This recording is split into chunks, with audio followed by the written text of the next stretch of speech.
C'est un privilège unique pour la République démocratique du Congo qui accède ce jour à la présidence de l'Union africaine.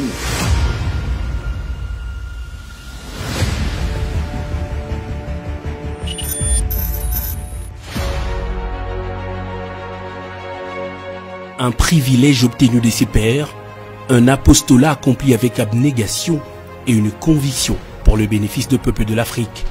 Face aux Africains, des enjeux de taille se présentaient à l'exemple de la renaissance et les rayonnements du continent.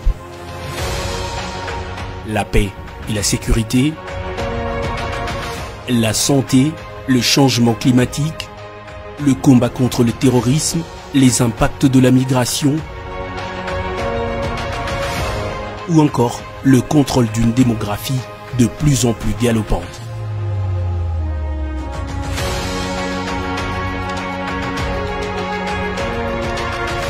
D'énormes défis certes, mais pas insurmontables pour une Union africaine unie et mobilisée comme les doigts d'une main afin de les affronter et d'en venir à bout. Désigné pour l'exercice 2021-2022, le président de la République démocratique du Congo a joué sa partition en étant le porte-voix d'une présidence qui a su laisser son empreinte sur le continent tout comme à l'international. C'est un privilège unique pour la République démocratique du Congo qui accède ce jour à la présidence de l'Union africaine à un moment symbolique et hautement significatif où nous célébrons les 60 ans de la disparition d'un digne fils du Congo et de l'Afrique, M. Patrice Emery Lumumba. Croyant fermement au grand destin de l'Afrique, il n'avait pas hésité à organiser en août 1960 à Kinshasa, alors Léopoldville, le dernier congrès de l'histoire du grand mouvement du panafricanisme. Le 30 juin 1960, peu avant sa disparition tragique, il déclarait, je cite, « L'Afrique écrira sa propre histoire et elle sera au nord et au sud du Sahara une histoire de gloire et de dignité. » Fin de citation. Félix-Antoine Tshisekedi Tshilombo a dédié son mandat aux peuples africains en proclamant une Afrique au service du peuple. Une vision héritée du combat politique de son feu père, Étienne Tshisekedi Lumumba, dont le credo se résumait au peuple d'abord. Un mandat qui a placé au nombre de priorités le programme de riposte aux pandémies et particulièrement à la Covid-19, avec ses conséquences désastreuses sur les économies africaines et l'accès à la vaccination. Les dispositions à prendre pour l'après-pandémie, ainsi que d'autres sujets touchant à l'avenir de l'Afrique par le concert de nations, ont, grâce aux combats internationaux de Félix-Antoine Tshisekedi, abouti à l'obtention par l'Afrique des facilités de financement pour la lutte contre la Covid-19. La victoire contre la Covid-19 n'est possible et durable que si le combat demeure une affaire de tous et si nous atteignons un taux d'immunité collective suffisant pour l'ensemble de l'humanité. C'est ici le lieu de lancer un appel à la communauté internationale pour soutenir le projet de création de l'Agence africaine des médicaments. Le fléau de l'insécurité provoqué par les cohortes de terroristes, de groupes armés, de mercenaires et de criminels de tous bords met à mal la stabilité institutionnelle de nos jeunes démocraties et annihile les efforts de nombreux dirigeants africains pour développer leur pays. En effet, si la lutte contre Daesh a remporté de victoires incontestables au Moyen-Orient, plus précisément en Irak et en Syrie, en Afrique par contre, l'AQMI et autres groupes affiliés à Daesh gagnent du terrain chaque jour davantage. Le Mali, le Niger, le Nigeria, le Cameroun, le Tchad et le Burkina Faso subissent régulièrement les attaques meurtrières de Daesh et des djihadistes de Boko Haram. Depuis 2017, le nord-est du Mozambique est victime d'attaques armées récurrentes des salafistes djihadistes de Ansar al-Sunna qui ont déjà causé au moins 2600 morts. L'intégrisme islamiste a atteint l'est de la République démocratique du Congo qui en paye un lourd tribut dans les provinces de l'Ituri, du nord Kivu, du sud Kivu et du Maniema. Des djihadistes qui y opèrent sous le couvert du FDLR et du mouvement Allied Democratic Forces, Madina at Tawed Awal Mujahideen, en abrégé ADF-MTM, tuent mes compatriotes et pillent massivement les produits miniers et agricoles de mon pays.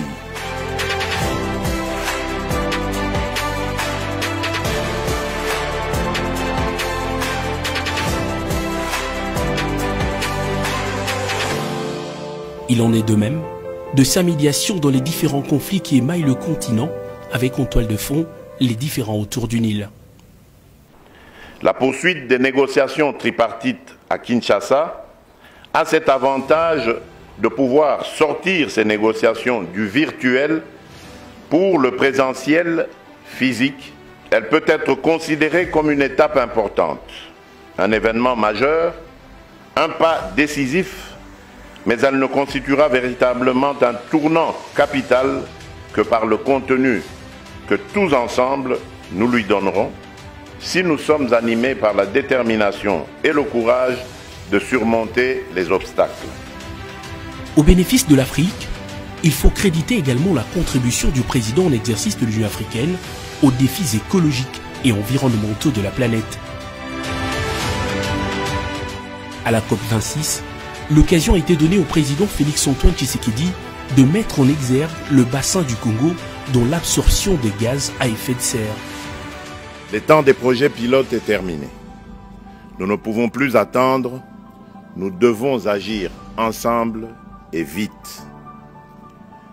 Le monde a promis 100 milliards de dollars, le monde a promis plus d'argent pour l'adaptation, le monde doit tenir sa promesse. Ne quittons pas Glasgow sans un engagement ferme d'au moins 6 milliards de dollars en faveur du programme d'accélération de l'adaptation en Afrique. Mais cette enveloppe permettra de renforcer la confiance entre l'Afrique et ses partenaires. Elle permettra d'intensifier les actions et de produire des résultats qui inspireront d'autres pays. L'Afrique se trouve être en bonne position, avec en tête de pôle la République démocratique du Congo, qui revendique son leadership comme pays solution grâce à sa biodiversité. Les forêts du bassin du Congo constituent le deuxième poumon du monde et contribuent largement à la régulation de l'équilibre climatique mondial. Au vu de sa prépondérance dans le bassin du Congo, la République démocratique du Congo, comme pays solution, porte une grande ambition climatique et tient à en assumer le leadership. Par ailleurs, la protection des droits des communautés locales et des peuples autochtones est capitale. Nous nous engageons à en tenir compte dans notre stratégie d'industrialisation, d'investissements agricoles et dans la gouvernance forestière. La réorientation envisagée des productions agro-industrielles vers des zones savanicoles, c'est-à-dire hors des zones forestières et des tourbières, cristallise la volonté claire de mon pays à conserver les forêts des communautés locales et à garantir les droits des peuples autochtones. Dans le cadre de la Commission des forêts de l'Afrique centrale, la COMIFAC, les pays membres du bassin du Congo partagent la vision d'un avenir durable. À cet effet, ils focalisent leurs efforts sur l'amélioration des conditions de vie de leur population. Pendant son mandat, le président Félix-Antoine Tshisekedi Tshilombo a su mettre en lumière le double rôle qu'exerce le président en exercice de l'Union africaine, à la fois de leadership mondial et de coordination au niveau sous-régional, non sans le précieux concours du président de la Commission de l'Union africaine, des commissaires, ainsi que de la Troïka et de la conférence de chefs d'État de l'Union africaine. Dans cette perspective sur les continents, la paix et la sécurité restent des piliers qui ont pour objectif de faire taire les armes. L'Union africaine a, à travers des organisations régionales et des leaders africains, accompagné le président en exercice par des actions de médiation et de négociation dans les conflits en cours. Tous ces conflits ont mobilisé le chairman et ses pairs de l'Union africaine en 2021. Sous le leadership du président Tshisekedi, ils ont tenté des solutions puisées des normes de texte et des références adoptées par la charte de l'organisation panafricaine et basées sur le dialogue, la fraternité et le bon voisinage. Au sujet de son pays, la République démocratique du Congo, des avancées significatives ont été enregistrées en matière de la restauration de l'autorité de l'État. Particulièrement touché autrefois par l'insécurité, et grâce à une dynamique enclenchée dans la sous-région et sous son leadership, le président Félix Antoine Tshisekedi est parvenu à la résolution de plusieurs différends frontaliers. Par la suite, la mutualisation des stratégies avec le concours de pays voisins a permis de mener des opérations militaires conjointes pour le démantèlement de groupes armés.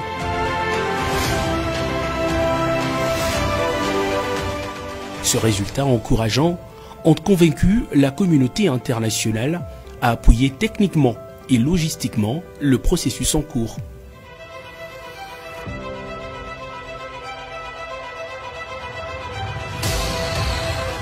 Pour arrimer son mandat à l'agenda 2063 et à la thématique de son exercice, l'année de l'art, de la culture et le patrimoine, levier pour l'édification d'une Afrique que nous voulons, la journée internationale de la culture africaine et afro-descendante a été organisée à Kinshasa. Un événement marqué par la présence de représentants de la diaspora africaine, aujourd'hui éparpillés aux quatre coins du monde. Et pour l'attribution du Grand Prix panafricain de la littérature africaine, Félix Tshisekedi a tenu à honorer la première lauréate de son histoire, Oswald de Watt, camerounaise d'origine, devant le parterre de hautes personnalités réunies à l'Assemblée générale. Cette importante activité a été précédée fin novembre par la conférence de l'homme sur la masculinité positive qui a connu la présence de 5 chefs d'État et d'éminentes personnalités de la société civile. Conférence qui s'est soldée par l'historique déclaration de Kinshasa qui encadre les efforts autour des questions liées à la protection et à l'autonomisation de la femme. Mon pays a décidé d'abriter la présente conférence afin de conforter davantage tous les efforts qu'il ne cesse de déployer pour mettre fin aux violences faites à la femme et à la fille.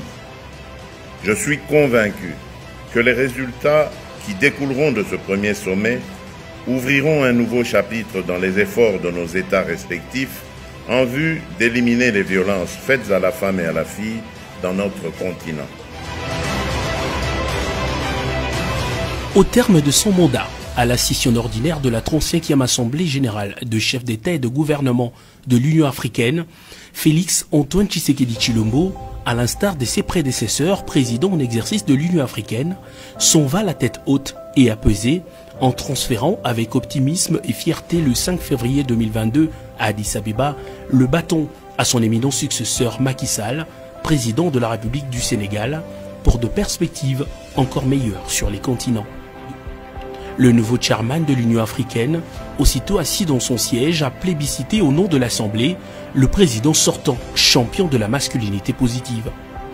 La tête haute, oui, mais en plus couronnée d'un titre honorifique qui désormais fait du président Tshisekedi une personne ressource parmi ses pairs et pour la postérité en matière de défense du genre.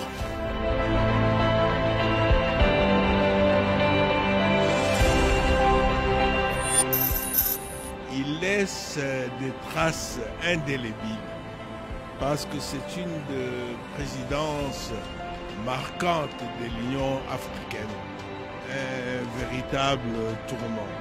Il a beaucoup accompli et il va demeurer une référence. Et pour moi, je pense que l'Afrique aura toujours besoin de lui. Il est devenu incontournable pour l'Afrique et il sera toujours une référence, quelqu'un qu'on va consulter et quelqu'un qui va agir pour la RDC et pour l'Union africaine et le monde. Et surtout, il a permis le retour de la République démocratique du Congo sur la scène panafricaine et sur l'échiquier mondial. Donc c'est vous dire que le Congo est de retour et nous sommes fiers et nous serons toujours présents. Le Congo est incontournable. Mon premier sentiment est d'exprimer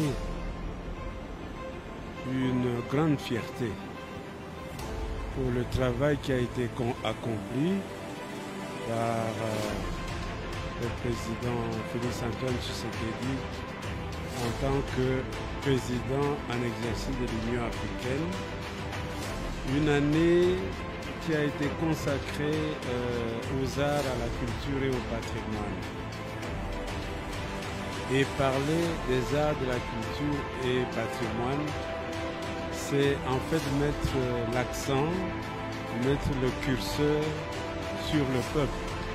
Et je comprends pourquoi il est dit tout de suite que pour lui cette année, c'est de faire en sorte que l'Union africaine soit au service des peuples. Il y a donc là une osmose directe entre culture et peuple.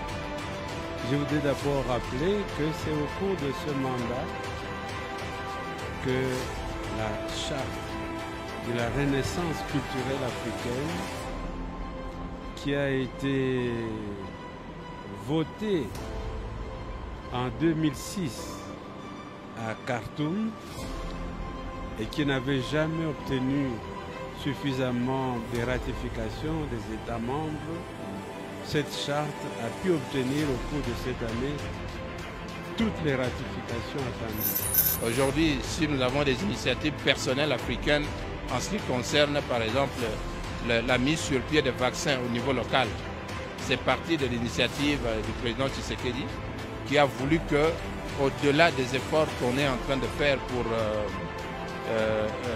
faire en sorte que toute l'Afrique soit vaccinée, que l'on ait une certaine autonomie même dans la production de ces vaccins-là. Donc c'est une idée qui est partie de notre mandature et qui va rester pratiquement toutes les années. Cette expérience, cette année, à la tête de l'Union africaine, n'est d'autre que le résultat d'une politique affichée, d'une volonté affichée du chef de l'État à redorer la RDC, à remettre la RDC au cœur de la diplomatie, non seulement continentale, mais internationale. Les DRC, comme on dit, is back, politiquement parlant. Donc c'est vraiment un sentiment de fierté pour montrer tout simplement que le président a été véritablement un champion et nous sommes fiers du chef de l'État et de la RDC.